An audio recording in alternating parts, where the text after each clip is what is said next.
నిరంజన్ రెడ్డి ఈ మధ్యకాలంలో పరిచయం అక్కర్లేని పేరేమో.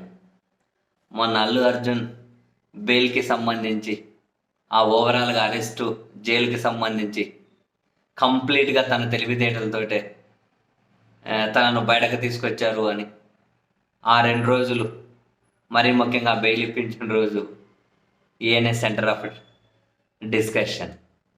సరే, ఈ వైసీపీ రాజ్యసభ ఎంపీ నిరంజన్ రెడ్డి గారు తాజాగా పార్లమెంట్లో రాజ్యాంగంపై జరిగినటువంటి చర్చలో పాల్గొని చాలా అంశాల గురించి, బేసిక్గా లాయర్, రాజ్యాంగం మీద మంచి అవగాహన ఉంటుంది.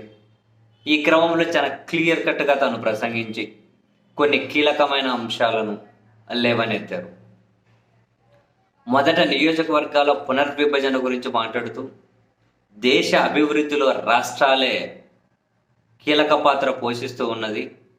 సో నియోజకవర్గాల పునర్విభజనలో రాష్ట్రంలో ప్రధాన పార్టీల అభిప్రాయాలు ఖచ్చితంగా తీసుకోవాల్సిందే, రాష్ట్రాల అభిప్రాయాలు ఖచ్చితంగా తీసుకోవాల్సిందే, రాష్ట్రాలకు తగిన ప్రాధాన్యం ఖచ్చితంగా ఇచ్చి తీరాల్సిందే, ఫెడరల్ సిస్టంలో రాష్ట్రానికి అత్యంత ప్రియారిటీ ఇచ్చి తీరాల్సిందే అని చెబుతూ ఎన్నికల వ్యవస్థలో కూడా సంస్కరణలు రావాల్సిన అవసరం ఉంది, ప్రజా ప్రాతినిధ్య చట్టంలో కూడా మార్పులు రావాల్సిన అవసరం ఉంది. ఎందుకంటే ఎన్నికల్లో పోటీ చేసే వాళ్ళు విచ్చలవిడిగా ఖర్చు పెడుతూ ఉన్నారు.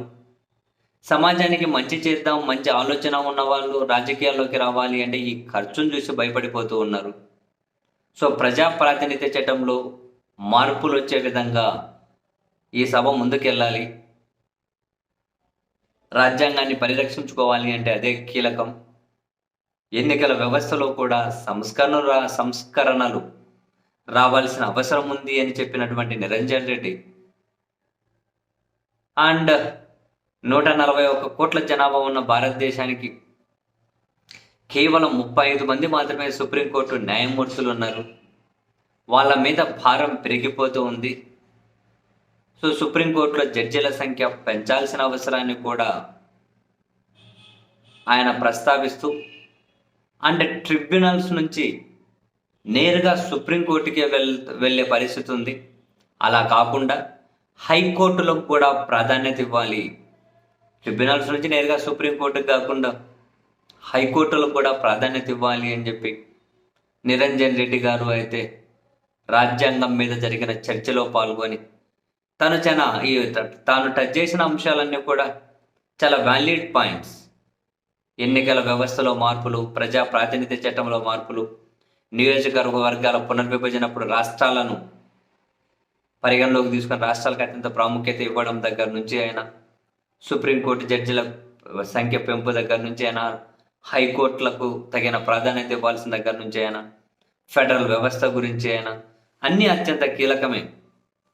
బట్ ఇక్కడ దేశంలో అందరూ అంటే బాధాకరమైన అంశం ఏంటి అంటే సభల్లో కూడా చాలా అంశాలు మాటల వరకే పరిమితం అయిపోతూ ఉన్నాయి.